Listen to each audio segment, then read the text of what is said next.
Chapter 30. Peep Show Peccadillos.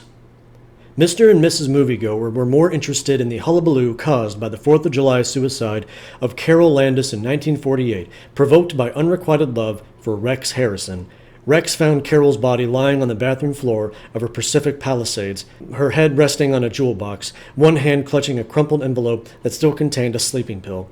On the vanity table of her bedroom, a note was found addressed to her mother. Dearest Mommy, I'm sorry, really sorry to put you through this, but there is no way to avoid it. I love you, darling. You have been the most wonderful mom ever, and that applies to all our family.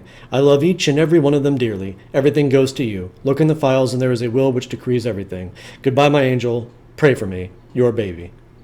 A short time before, Carol Landis had confessed to Photoplay magazine, quote, "Let me tell you this. Every girl in the world wants to find the right man, someone who is sympathetic and understanding and helpful and strong, someone she can love madly. Actresses are no exception. Glamour girls are certainly no exceptions. The glamour and the tinsel, the fame and the money mean very little if there is a hurt in the heart." End quote. Another hullabaloo surrounded the arrest of Robert Mitchum the night of August 31st, 1948, for possession of marijuana. After a raid on the Hollywood cottage of Lila Leeds, a blonde starlet fiend. The bust caused the cancellation of Bob's appearance the following day on the steps of Los Angeles City Hall, where he was scheduled to address a gathering for National Youth Week. Laconic Mitchum served a 2-month jail sentence.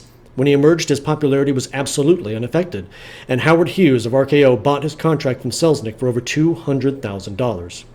That same season, Gertrude Michael, who in the 30s had portrayed the glamorous Sophie Lang in a series of neat bees about a svelte lady jewel thief. In the bizarre 1934 musical, Murder at the Vanities, she stole the show singing Sweet Marijuana.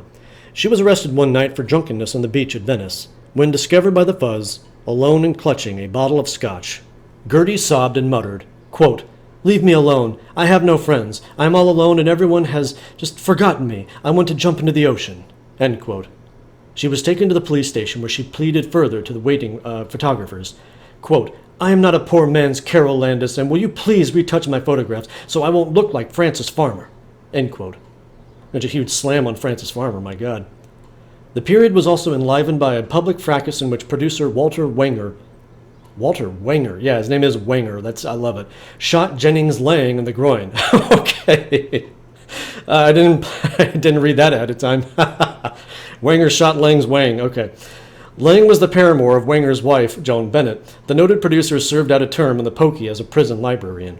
This affair paralleled an earlier celebrity shoot-up in 1938 when blues singer Ruth Eddings' insanely jealous ex, Moe the Gimp Snyder, oh my God, I love it, shot Merle Alderman, her accompanist lover, on the Hollywood doorstep. On February 2nd, 1950, Ingrid Bergman, still Mrs. Lindstrom, bore Signor Rossellini a beautiful son, Robertino. Her spirit of independence scandalized the American public. She chose to ride out the storm in Europe. I just have to say, I shouldn't laugh at the heinous stuff going on here, but I just love that this particular accidental wordplay is amazing. End of chapter.